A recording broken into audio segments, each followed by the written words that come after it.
Kia ora! Good morning! Naglalakad ako ngayon papunta sa bahay na nakuha namin dito sa Tawaranga. Wow, may RV van dito. Ganda. Kailan kaya ako magkakaroon yan? Gino-google map ko yung bahay kasi hindi ko pa kabisado how to get around here in Tauranga, New Zealand. 2 kilometers na lakarin natin. Ay, hindi mo malayo din pala. And it's 11:51 here in the morning. Yun, bago nga kami dito. At yung lilipatan namin is bagong bahay din. Kahapon bumili kami ng konting gamit, appliance. Ang sarap maglakad dito kasi kahit tanghalin dapat malamig yung hangin. Pero hindi mo mapapansin, syempre nasusunog ka na. Dumating ako ng 27 of November. Ngayon ay December 1 na. Oh my, December na pala. Malamig pa rin sa gabi. Although medyo nasasanay na ako sa umaga. Hindi na ako, as you can see, nung una balot na balot ako dito.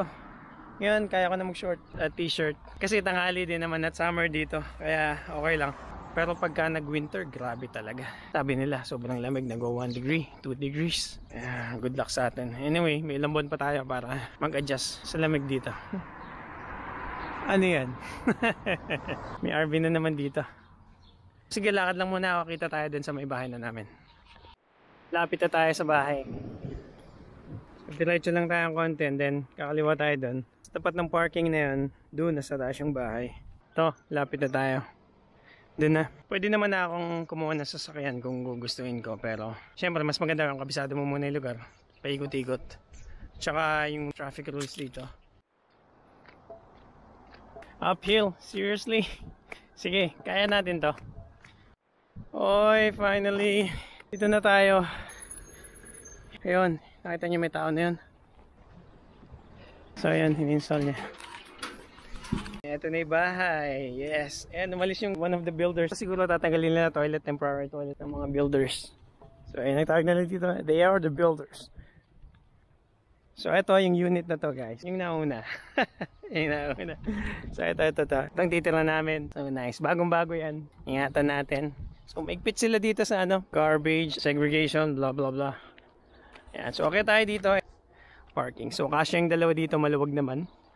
So ito, ni-request ko sa may owner ng property na bigyan kami ng topsoil para sa garden kasi plano namin magtanim, syempre pangkain natin, mga gulay-gulay, kung ano man ang pwede, sili, kamatis, okra, ampalaya at kung ano-ano pa. Yung sinabi niyang pinalitan niya yung lock.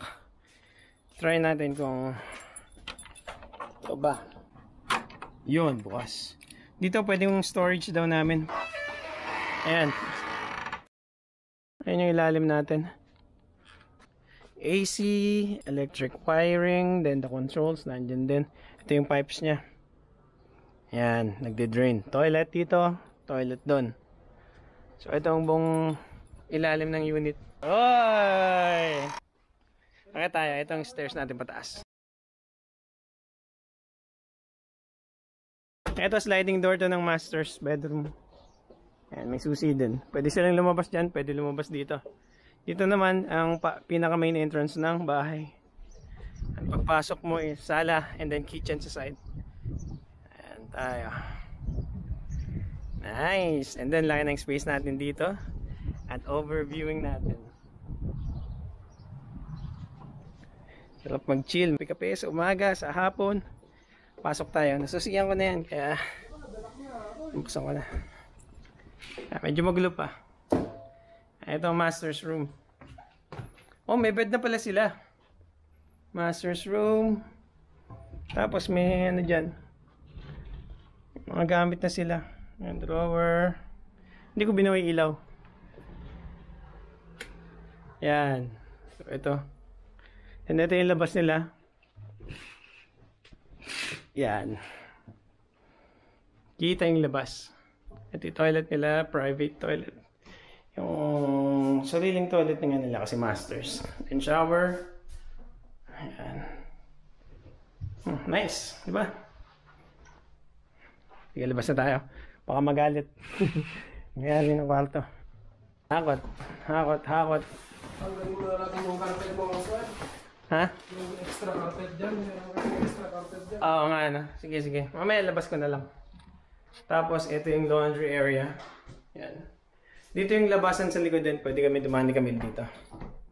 Susiyan yan. Yan. Yan. Daanan namin. May daan dito sa likod. Ay, kabila na yung kapitbahay. So, dito daan meron sa likod. Yan. Back door. So, ayan ang daan natin dito. Pasok sa bahay. Sa pinto. Make sure nakalock.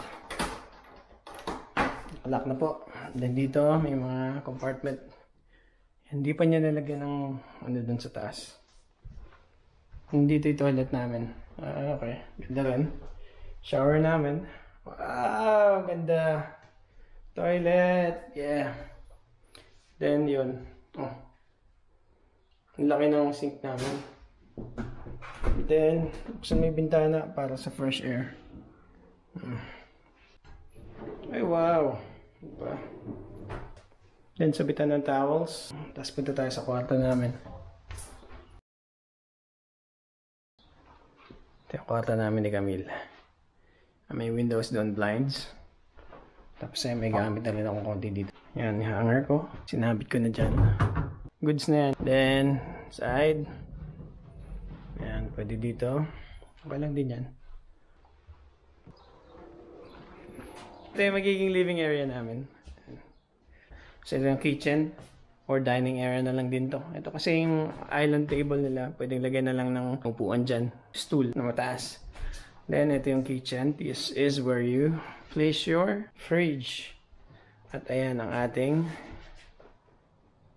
stove. Ayan ang ating sink, lababo, hot and cold. View sa labas. Kita mo ang mountain. Ayun, mountain. Mga nui. Then, ayan. Pwede tayo maglagay dyan. Tapos dito. Very nice, diba? Tapos drawers. Palagay ng kutsara, utensils. Ayan. Another drawer.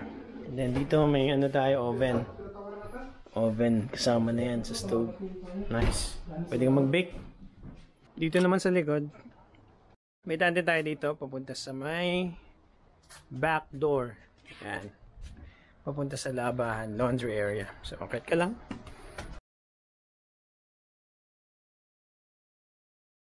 So, yun lang guys. Magsiset up muna kami ng gamit. At ito pala yung sampayan namin na malupit.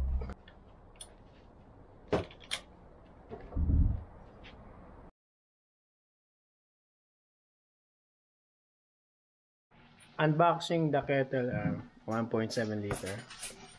1.7 liters yan? Oo nga, dami pala. Ayan, basal namin. First gamit ng kuryente, first saksak, first kape sa bahay.